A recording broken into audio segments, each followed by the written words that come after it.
Hello, welcome to Furious Tea Break, and this is a video I wasn't actually coming over here to make today. I was planning on doing a couple other bits and bobs and then got sidetracked, which is not unusual in my life. I did bring an extra tool with me today because I've been noticing that every time I want to go and use the Mini, I've had to jump start it, which it doesn't like, and it sets my airbag light off again, which is not great.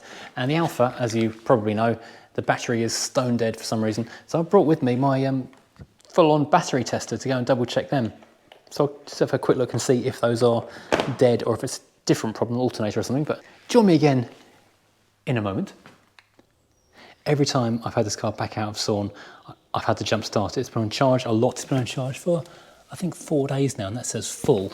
But even though the alarm clicked, the fact the interior lights are doing this suggests the battery isn't at its peak condition.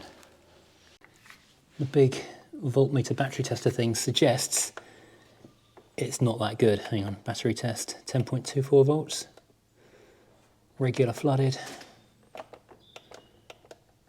CAA 550, what is that? Hang on, cold crank amps on this thing is 450, health 1%, okay, that's why it's not charging anymore. So yeah, probably time for a new one. In fairness, this battery has been on the car since I bought the thing over 5 years ago, and it didn't look that fresh when I bought it. So for once, it's not the curse of me and batteries. This is just a battery that's finally got old. I guess I'll have to go and be buying a new one.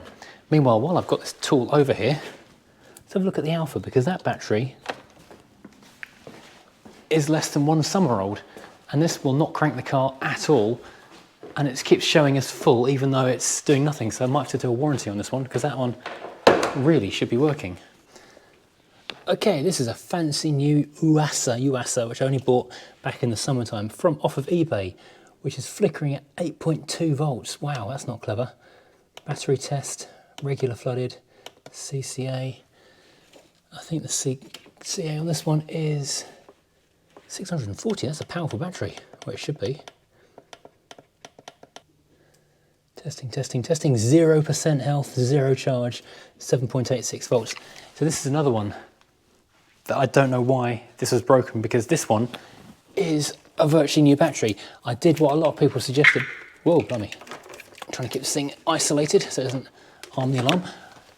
I did what a lot of people suggested, which was to buy one off eBay because they're about half the price of buying one in Halfords. The one in one of the other cars, I forget which one, I think it's in the Tomcat, has been absolutely fine, but this one has died a death really rapidly. I've tried trickle charging it, I've tried long-term slow charging it. I'm using really good chargers as well, so not anything of your rubbish. It just has died. So I'm not sure how you go about returning that. I'm going to have to go back onto eBay and see if that's a thing you can actually do. Which is, of course, the problem with buying stuff online. Sometimes it's not that easy. Well, okay, so there's a surprise. I need 2 new batteries, which is kind of the subject of this tea break ramble. Me and batteries, and how on earth do I get through so many of them? In this particular case, it's not that surprising. That battery is probably about a decade old, so it's a miracle it's lasted that long. That battery is 6 months old, and I don't know why it's gone dead. I mean, the radio, when I refitted the new radio, fitted the new radio, that drained it overnight once to flat, but that shouldn't have completely killed it. That wouldn't really be an issue. If you kept on doing it over and over, that would be an issue. But one time, that shouldn't be a problem, especially not with a quality battery like that. So what do I normally do to try and keep these things alive? Well, I do a number of things. With the Tomcat, I disconnect it. I've fitted onto the keys, which I don't actually have here with me, a screw-off disconnector. So whenever I take the car and park it for a couple of days, I physically, it's an immobilizer of sorts as well, but it disconnects the battery so that it doesn't go flat. Most stuff, when it's being parked up here for any length of time, is on one of these things. These battery maintainers. That's flashing 0 because it's unplugged right now. But this means that it's on a conditioner charger. So if the battery is slightly flat, it will recharge it. If it's good, it will keep it topped up and conditioned. This has been on the Mini for the last couple of days, to no avail, because I was hoping it was just a bit down after being parked up all winter. Because, whoops, this car, the MOT expired, I think, just before Christmas, and then I just parked it and sawned it rather than driving it in the bad weather. and now I've got it out again, MOT'd it again last week. You might have seen it on a video then, but yeah, it's been needing constantly to be charged and jump started, so that's basically another dead battery. Sometimes though, I seem to get lucky. This Volvo came with, oh, I can't quite open it up, can I?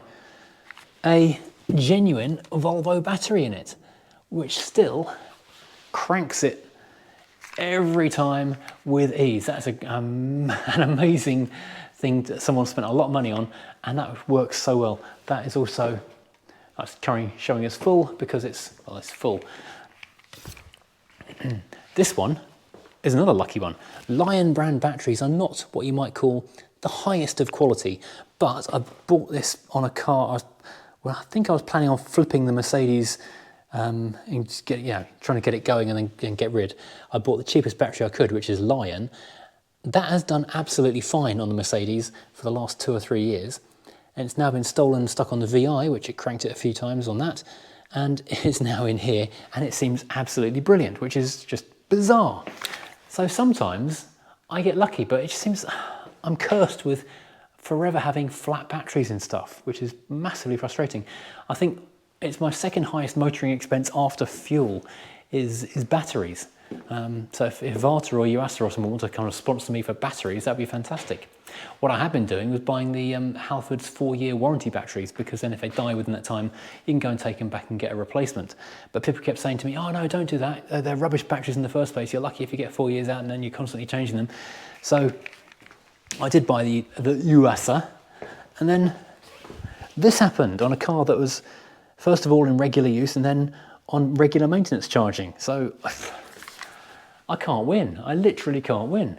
The best thing I can say to anyone who's got a car they are not using regularly is either disconnect the battery or put it onto a maintenance charger, or if you've got multiple cars like I have here, keep on moving the maintenance chargers around so you've only got a few days or like a week or so with it not being on maintenance charge. In fact, that's what I'm going to do in a minute before I go away today. The Mini is now definitely dead, so it doesn't need to be on a maintenance charge, so this one will go onto a maintenance charge so I can keep it alive. Honestly, I don't know what to say anymore. The only positive of this whole mad situation is that with that and that, which is the one that was in this car when I bought it, I've always got a ready supply of batteries to go and weigh in, make the odd 20 quid here and there or 30 quid from weighing in spare batteries, which is not a great source of income, but helps slightly fund some of the replacements. Oh dear me. So if anyone's got any suggestions, I suspect I will have heard them before, because it is something I do get commented on quite a lot in the main channel about things I should have tried to do. I should have bought a different brand, I should have maintenance charged it, I should have disconnected it, etc, etc. Thing is though, I've done all of those things and it still goes flat. What can I do? I don't know. Just buy a massive stack. Can I buy them in bulk? Can I buy a stack of batteries or something? I don't know. This isn't really a point to this. This is just me rambling, stream of consciousness style. Oh yeah, another one I've been lucky with is the Crown Victoria. Who knows how that car is so good? Because when it had arrived at me, it was very, very flat indeed. It took a couple of days of recharging to get it good because it'd been sat in New York Harbour for 2 months. Been sat on a ship for nearly 2 weeks, and it'd been sat in a car dealer's lot and an auction place for a while before that as well. But that is a huge, very, very dense battery, and that one is just absolutely fine now. So I don't know. Have I annoyed, have I angered a bad witch who's now put a curse on me to forever be buying batteries on a weekly basis? I don't know. I honestly don't know.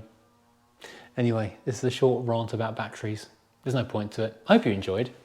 If you haven't subscribed to Tea Break, please do already, because it makes a big difference and all that kind of thing. And next time I'll talk about something with more point to it. I don't know what.